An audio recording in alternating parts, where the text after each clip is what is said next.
Another thing about how perspectives change over time. Bobby Rush, member of Congress, said the other day, "I'm ashamed that I voted for the '94 crime bill."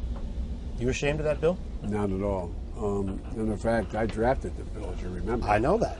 Unless we do something about that cadre of young people, tens of thousands of them, born out of wedlock, without parents, without supervision, without any structure, without any conscience developing, because they literally, I yield myself 3 more minutes, because they literally have not been socialized.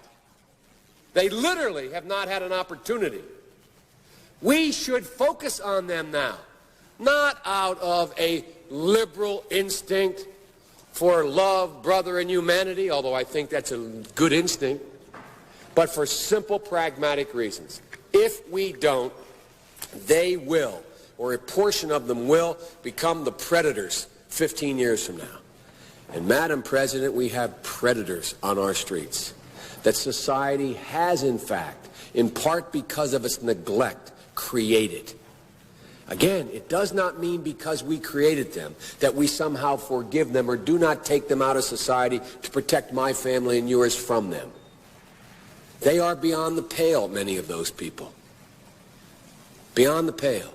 And it's a sad commentary on society. We have no choice but to take them out of society.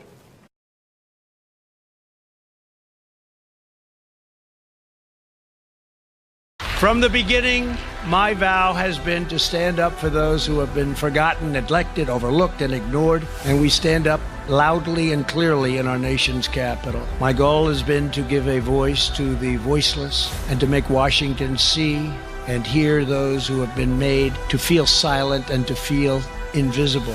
My administration is making a decisive break with the failures of the past. The great betrayal of the American worker is over.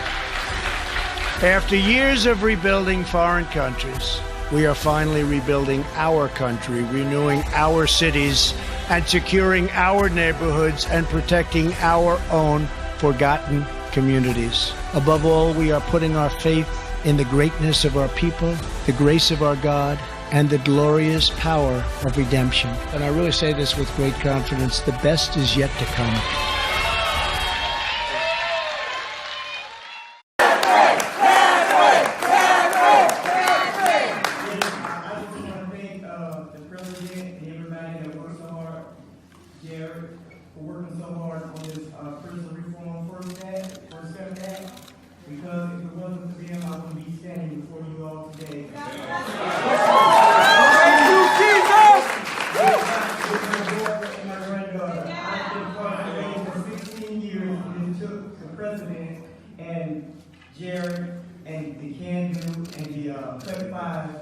And everybody else to free me. And I'm so thankful. Thank you, President Trump. And the opportunity to be standing before you all. Thank you.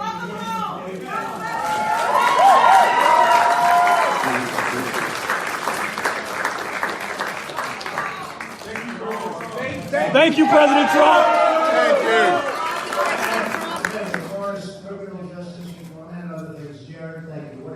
Thank you, Jared! No, Jared's here!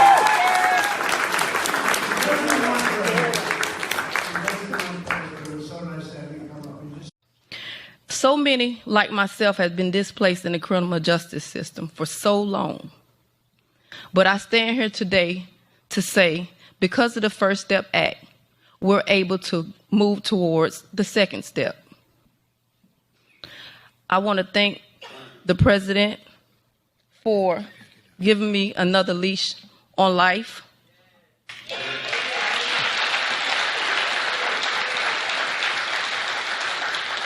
If it wasn't for you, Mr. President, I'll still be serving 5 years in prison.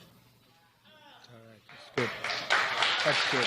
And I'll be forever grateful for that. Thank you. I just want society to know that this is one bright spot that we can stand on. That's not a issue that has to be forgotten about. But when I saw what the president accomplished, what I saw what many said never would or could be done. It renewed my beliefs that true criminal justice reform, which keeps our communities safe, but allows ex-offenders a real opportunity to come home and be successful, can be achieved in the United States. The President's leadership gave me the courage to file Florida's version of the First Step Act earlier this year. And although we fell short in Florida, the ground has been laid for real reforms in our state. What is now possible in Florida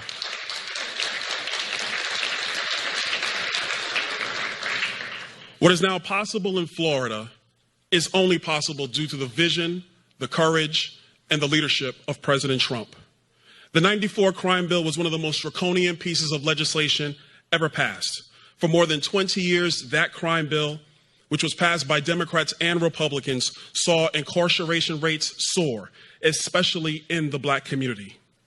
While many organizations on the left and the right started calling on Washington to reverse the '94 crime bill, in typical Washington fashion, the politicians talked, but they did very little. That was, of course, until President Trump. It took courage to get Republicans to follow the president's lead and change the GOP's view on criminal justice reform. It took vision to see that there was a pathway possible for a bipartisan piece of legislation that could be supported by both parties. And it took leadership to stand against 20 years of public policy that did a fantastic job of incarceration, but a terrible job of rehabilitation. They said working on a second step could never happen, but it can happen today, and that is because of the courage and the leadership of President Donald Trump. For his leadership and courage, it's my pleasure to stand here today with Matthew Charles. We're also proud to have with us on stage 5 more Americans who have been released under the First Step Act and transformed their lives. And that includes Gregory Allen. Where's Gregory? Gregory. Hi,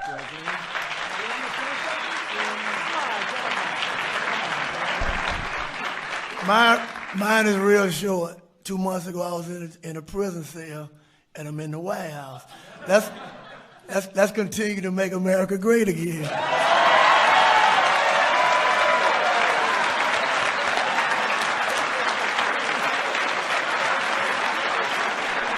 That's great.